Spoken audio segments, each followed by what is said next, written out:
One अपने practical topics में सिर्फ दो ही टॉपिक है, फटाफट हो जाएंगे। फर्स्ट है अपना एक्सपोनेंशियल मूविंग एवरेज। आप अगर शेयर मार्केट में ट्रेड करते हो या आपने कभी शेयर मार्केट की साइट्स खोल के देखी हैं, सपोज आपने कभी मनी कंट्रोल भी चलाया है, तो वहाँ पे नीचे कितनी बार आपको रिफ्लेक्ट होता है किसी स्टॉक को अगर आप ट्रैक कर रहे हैं तो कि this stock it has 30 day average high, it has cross 30 day 150 day moving average या 200 डे मूविंग एवरेज से ज़्यादा पे क्लोज हुआ है। इस तरह की इन्फॉर्मेशन आपने पढ़ी होंगी। तो वो जो मूविंग एवरेज वहाँ पे बताता है ना, वो simple moving average simple average नहीं है 200 डेज का या 150 डेज का या 30 डेज का, वो एक्सपोनेंशियल मूविंग एवरेज है। उसको कैसे कैलकुलेट करते हैं वो यहाँ पे देखते हैं। वहाँ पे जो एवरेज रिफ्लेक्ट होता है वो एक्सपोनेंशियल मूविंग एवरेज है। तो देखिए किसी भी दिन का एक्सपोनेंशियल मूविंग एवरेज कैसे निकालते हैं। The exponential moving average of a particular stock और index on any given day से T is calculated as exponential moving average on T day is equals to A.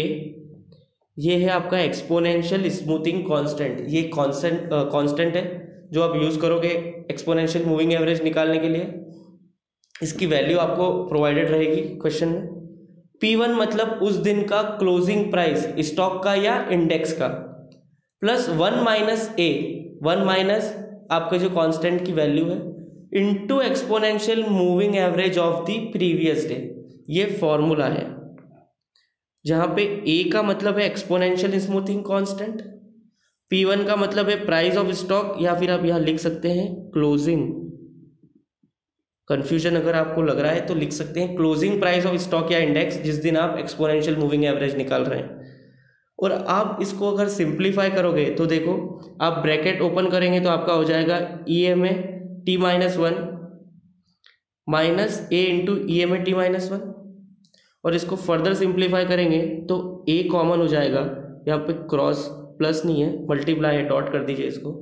P1 A into P1 मतलब आपका price closing price minus previous day का exponential moving average.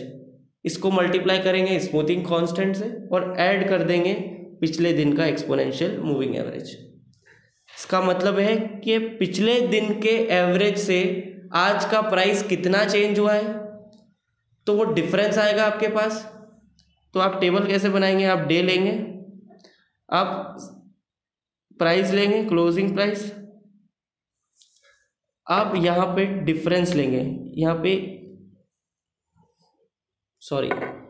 पे आप लेंगे E M A of T minus one. अगर आप solve कर रहे हैं प्रैक्टिकल तो इस तरीके से टेबल बनाएंगे और यहाँ पे आ जाएगा आपका डिफरेंस।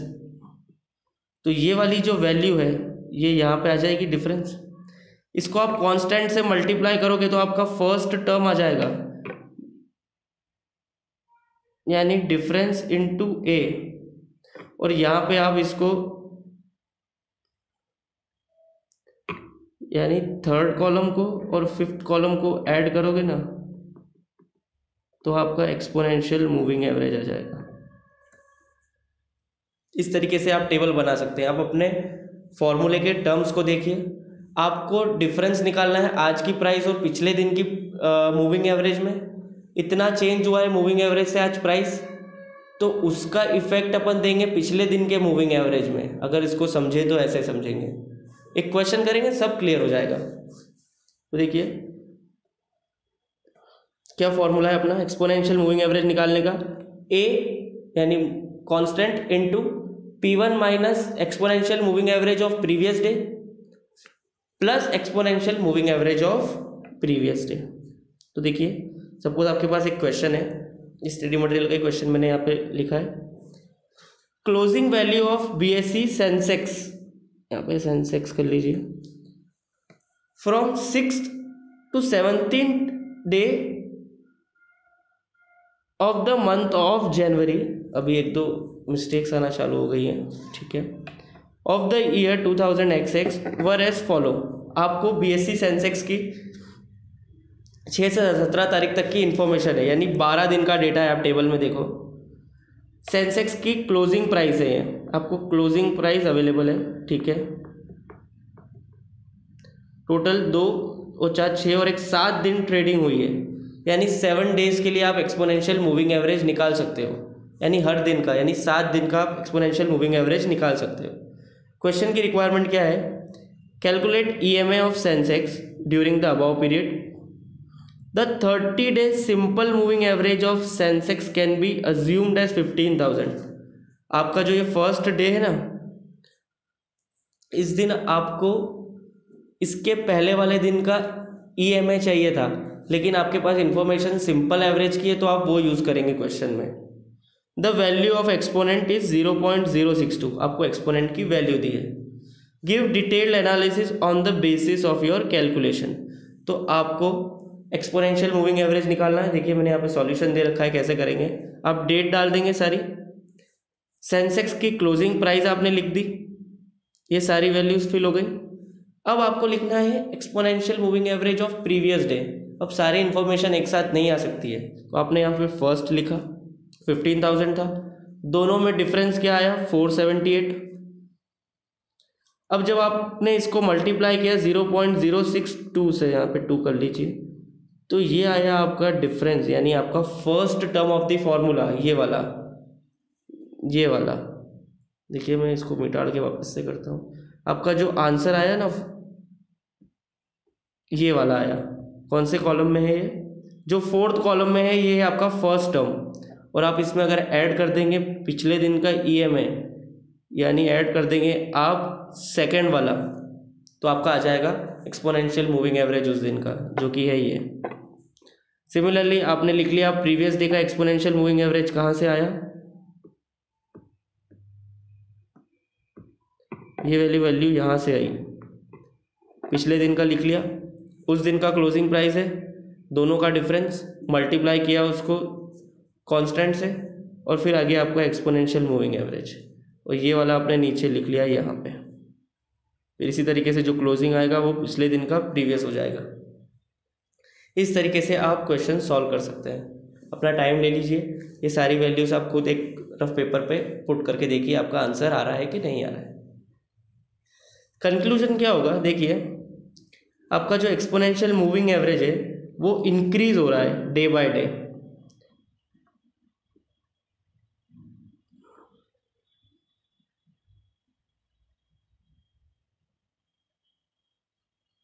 आपने देखा कि मार्केट बुलिश है, क्योंकि एक्सपोनेंशियल मूविंग एवरेज अगर इंक्रीज हो रहा है यानी अप ट्रेंड दिख रहा है, और अगर अप ट्रेंड दिख रहा है तो आपको लॉन्ग पोजीशन ले लेना चाहिए मार्केट में, तो आपको लॉन्ग पोजीशन ले लेना चाहिए मार्केट में। इस तरीके से एक क्वेश्चन आ सकता है आपको एक्सपोनेंशियल मूविंग एवरेज निकालने का। आपको सिर्फ मेन फॉर्मूला याद होना चाहिए, ये वाला।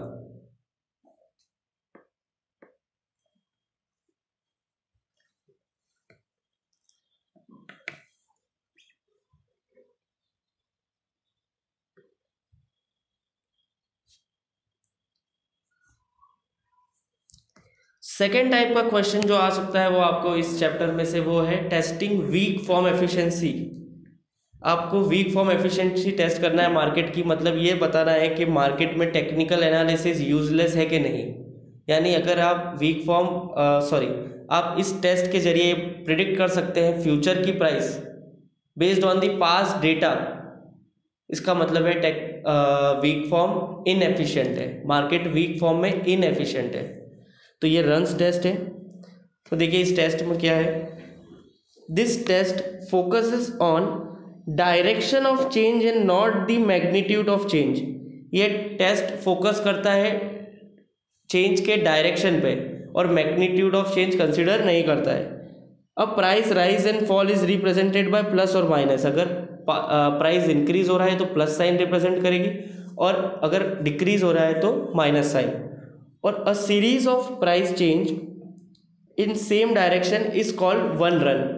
यानी जब तक प्राइस एक ही डायरेक्शन में चेंज होगा उसमें एक ही रन कहलाएगा। सपोज लाइक फॉर एग्जांपल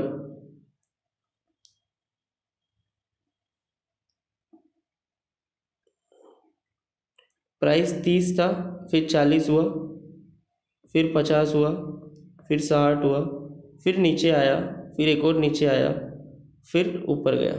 तो आपके पास कितने दिन के इन्फॉर्मेशन है? यहाँ पे 30 था, तो 1 2 3 4 5 6 और 7 दिन की, तो नंबर ऑफ ऑब्जर्वेशंस हो गए आपके 7। आपके रन कितने हुए? ये 1 रन है। प्राइस जब तक ऊपर जा रहा है, यहाँ पे प्लस है, यहाँ पे प्लस है, यहाँ पे प्लस है, फिर यहाँ पे माइनस है, यहाँ पे माइनस है, और फिर प्लस है। मतलब प्लस प्लस एक साथ, तो 1 रन, ये दूसरा रन और ये तीसरा रन। तो आपके रन रिप्रेजेंट करते हैं आर से, तो कितने हो गए वो? 3। आपके नंबर ऑफ पॉजिटिव्स कितने हैं ये चेक करने हैं आपको। तो प्राइस में प्लस साइन देखिए 3 और एक 4, तो इसको रिप्रेजेंट करते हैं N1 से, और इसकी इंफॉर्मेशन है 4। और N2 मतलब डाउन साइड कितने हैं? माइनस साइन कितने हैं? 2। तो एक चीज़ देखिए कि जब नंबर ऑफ ऑब्जर्वेशन 7 हैं, तो आपके N1 plus N2 number of observation -1 होंगे, क्योंकि आप ये फर्स्ट वाला कंसिडर नहीं करोगे, क्योंकि उसी से तो चेंज नापोगे आप। तो नंबर ऑफ ऑब्जर्वेशंस आपको जितने हैं उसमें से 1 माइनस हो गया आपके total number of price changes, यानी प्लस और माइनस। और नंबर ऑफ रन्स होंगे कितने? जितनी बार डायरेक्शन चेंज हुआ है, प्लस माइनस और प्लस। इस तरीके से रिप्रेजेंट करते हैं। तो देखिए नोटेशंस कैसे यूज़ करोगे। N1 का मतलब है नंबर ऑफ पॉजिटिव, N2 का मतलब है नंबर ऑफ नेगेटिव निकाल लोगे। आपको जितने दिन की इन्फॉर्मेशन दी है उसमें कितनी बार प्राइस डिक्रीज हुआ है। R निकाल लोगे नंबर ऑफ रन्स। और एक टर्म है डिग्री ऑफ फ्रीडम, ये आप निकाल लोगे, उसका फॉर्मूला है N1 प्लस N2 माइनस 1, यानी नंबर ऑफ ऑब्जर्वेशन में से एक माइनस होता है, तो आपके आते हैं N1 प्लस N2, और इसमें से आप जब एक माइनस करते हो तो आपका आता है डिग्री ऑफ फ्रीडम। मतलब अगर आपके पास 10 दिन की इंफॉर्मेशन है तो टोटल 9 प्राइस चेंजेस होंगे, आइदर प्लस और माइनस और मिक्स। और डिग्री ऑफ फ्रीडम क्या कहलाएगा वहाँ पे? 8, 9 माइनस 1। ये डिग्री ऑफ फ्रीडम क्या होता है, क्यों निकालते हैं, ये ज़्यादा डीप डाइव हो जाएगी कॉन्सेप्ट की, जो अपने एग्जाम के पॉइंट ऑफ व्यू से ज़रूरत नहीं है। आई रिकमेंड कि आप भी उस टेक्निकल चीज़ों में ना जाएं।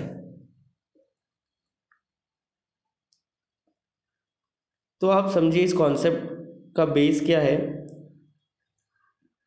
फिर अपन देखते हैं ये वाला फॉर्मूला कि अगर R बहुत ज़्यादा है, if R is too high, मतलब नंबर ऑफ रन्स बहुत ज़्यादा है आपके ऑब्जर्वेशन में, इसका मतलब है प्राइस चेंज इस टाइप के होंगे, plus minus plus minus plus minus, इसीलिए R ज़्यादा है। तो इस केस में आप इजीली आइडेंटिफाई कर पाओगे कि फ्यूचर में प्राइस क्या होगी। सपोज प्लस माइनस ट्रेंड चल रहा है, फिर आज माइनस है तो अपने को पता है कल प्लस होगा, यानी कल प्राइस इंक्रीज होगा, फिर माइनस होगा, फिर प्लस होगा। तो इसका मतलब है कि आप पास डेटा के बेसिस पे इजीली पता लगा पा रहे हैं फ्यूचर में प्राइस चेंज क्या होगा। तो इसका मतलब है मार्केट वीकली इनएफिशिएंट होगा। इस बेसिस पे आप पता लगा पाओगे कि मार्केट वीकली इनएफिशिएंट होगा। और अगर R बहुत कम है तो प्राइस चेंज किस टाइप के होंगे? Plus plus plus plus plus, या माइनस माइनस फिर प्लस प्लस प्लस। तो आप इजीली सुपर नॉर्मल प्रॉफिट कमा सकते हैं, क्योंकि आपको पता है कि प्राइस बढ़ रहा है तो बढ़ते ही जाएगा और गिर रहा है तो गिरते ही जाएगा। इसलिए अगर मार्केट वीकली एफिशिएंट है तो आपके जो नंबर ऑफ रन्स है ना, वो ना तो ज़्यादा हाई होंगे और ना ज़्यादा लो होंगे। It will be close to mean, यानी मीन के आसपास होने चाहिए आपके नंबर ऑफ रन्स। और मीन कैसे निकालेंगे अपन? तो देखिए मीन का फॉर्मूला है, याद करना है आपको, इंपॉर्टेंट है सबसे, 2n1 plus n2 upon n1 plus n2 plus 1, ये मीन का फॉर्मूला है। और स्टैंडर्ड डेविएशन ऑफ रन का फॉर्मूला है under root mu minus 1 into mu minus 2 upon n1 plus n2 minus 1। ये फॉर्मूले याद करने हैं। अब अपन जो बोल रहे हैं ना कि मीन के आसपास होना चाहिए, उस आसपास की डेफिनेशन होती है रेंज ऑफ R से, और उसको डिफाइन किया है नीचे कि अगर इस रेंज में है अपने रन्स तो मार्केट वीकली एफिशिएंट कहलाएगा। यानी लोअर लिमिट क्या है उसकी? म्यू माइनस टी सिग्मा और अपर लिमिट है म्यू प्लस टी सिग्मा। तो आपके जो दो इंपॉर्टेंट फॉर्मूलाज है ना वो आपको डेफिनेटली याद होने चाहिए, वरना आप रेंज ही नहीं निकाल पाओगे आर के, तो आप अगर आंसर कैसे निकालोगे वीकली एफिशिएंट है या नहीं है। और ये जो टी है ना इसकी वैल्यू आपको गिवन रहेगी क्वेश्चन में, और आप इजीली निकाल सकते हैं टी डिस्ट्रीब्यूशन टेबल से निकालते हैं इसको, जिसका फॉर्मूला है R minus mu upon sigma. ये अपन कर चुके हैं ऑलरेडी। तो सिंपल सा बेस है कि आपको इस क्वेश्चन में चेक करना है कि आपका जो आर है वो रेंज में है कि नहीं, यानी अपर लिमिट और लोअर लिमिट के बीच में है कि नहीं। अगर नहीं है तो मार्केट वीकली इनएफिशिएंट है, और अगर रेंज में है तो मार्केट वीकली एफिशिएंट है। देखिए, if R lies within the range market is efficient in weakly form. एक क्वेश्चन इसका भी देख लेते हैं, फिर यहां जाके अपना चैप्टर खत्म होगा।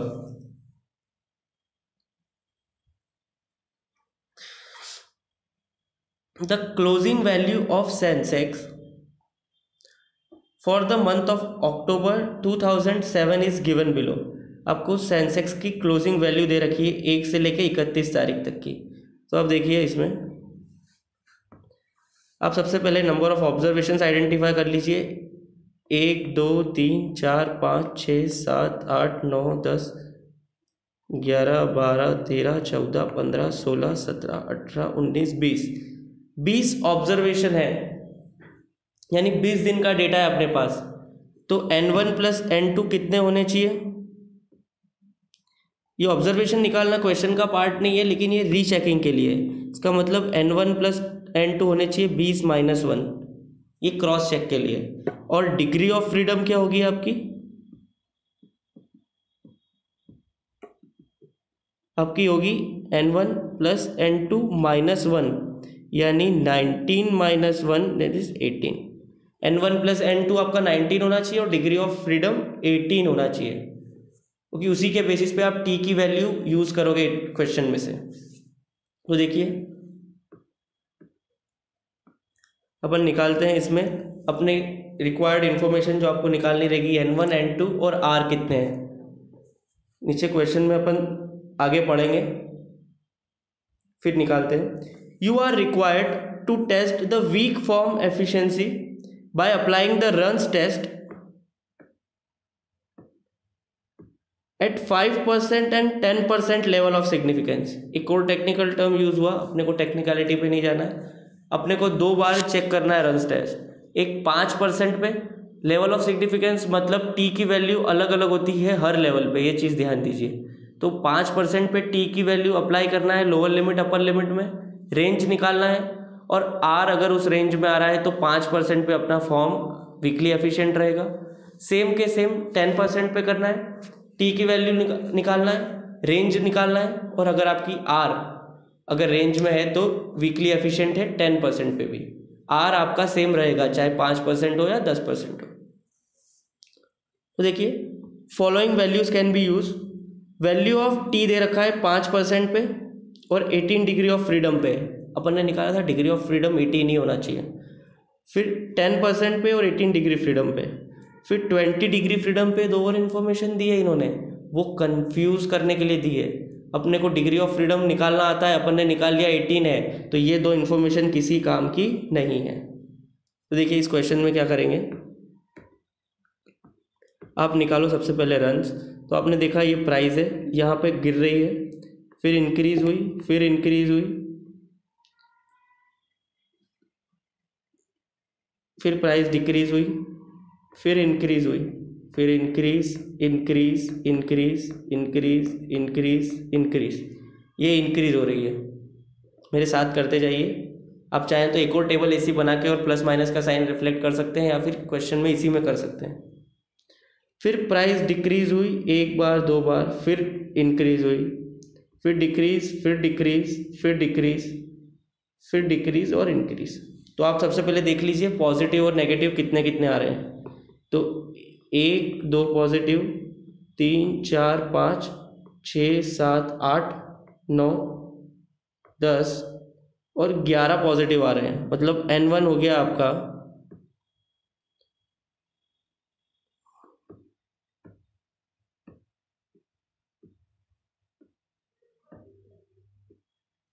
मतलब N1 हो गया आपका 11। अब N2 देखते हैं कितना है, नेगेटिव निकालना है अपने को। 1 2 कितना होना चाहिए, टोटल 19 N1 प्लस N2 है और N1 की वैल्यू 11 है, तो N2 8 आना चाहिए। आप रिवर्स चेकिंग करना है, 1 2 3 4 5 6 7 और 8, यानी N2 8 है।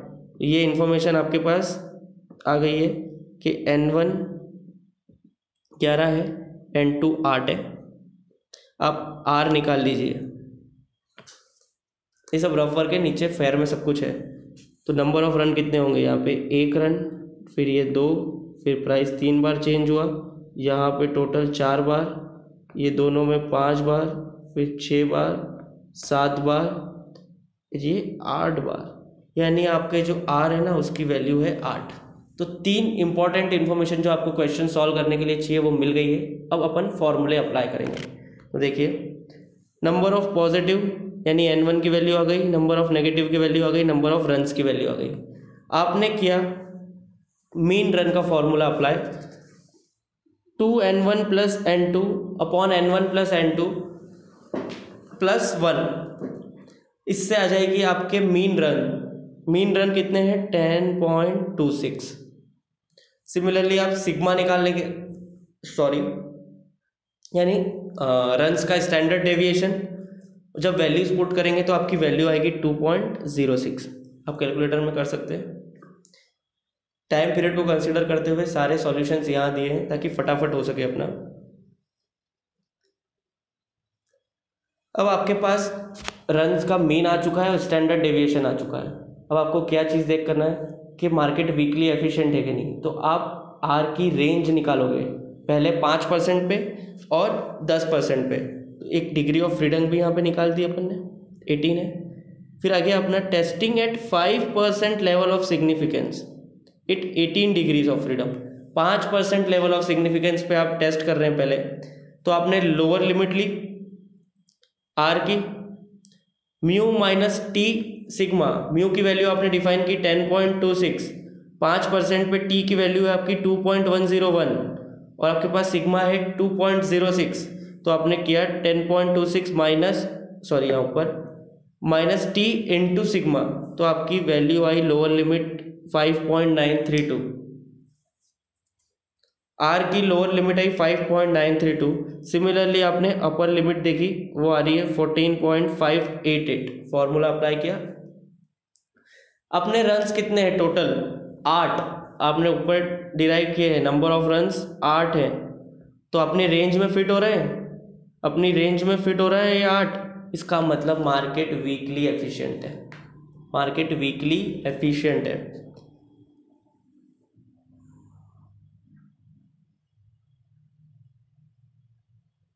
फिर देखिए same to same 10% level of significance पे भी आप चेक कर सकते हैं। लोअर लिमिट निकाली, अपर लिमिट निकाली। लोअर लिमिट आ रही है 6.6, अपर लिमिट आ रही है 13.8 और उसी के बीच में आता है अपना 8। इसका मतलब मार्केट वीकली एफिशिएंट है 10% लेवल ऑफ सिग्निफिकेंस पे भी। इसका मतलब दोनों जगह पे मार्केट वीकली एफिशिएंट है। इस तरीके से अपन रन्स टेस्ट अप्लाई करेंगे मार्केट की एफिशिएंसी चेक करने के लिए। तो सिमिलर टाइप ऑफ क्वेश्चन आपको एग्जाम में पूछा जा सकता है, आप प्रैक्टिस कर लेना। एक्सपोनेंशियल मूविंग एवरेज का भी पास्ट में एग्जाम में क्वेश्चन पूछे गए हैं। तो 2 ये इंपॉर्टेंट कॉन्सेप्ट है इस चैप्टर के। Before proceeding with the theory, ये दोनों प्रैक्टिकल कॉन्सेप्ट्स आपको करने हैं, फिर थ्योरी पार्ट देखना है, क्योंकि यहाँ पे टाइम भी कम लगेगा, इजीली आ जाएंगे और प्लस एग्जाम में पूरे मार्क्स मिलेंगे अगर आता है तो। थ्योरी में पूरे मार्क्स मिलना थोड़ा मुश्किल होता है, इसलिए पहले प्रैक्टिकल कॉन्सेप्ट और फिर इस चैप्टर की थ्योरी। तो चलिए, बहुत ही अच्छे से अपन ने पूरा चैप्टर कर लिया है। अब अपन अगले लेक्चर में मिलेंगे जहां अपन किसी और चैप्टर को कवर करेंगे थ्योरी का। Till then bye bye, thank you.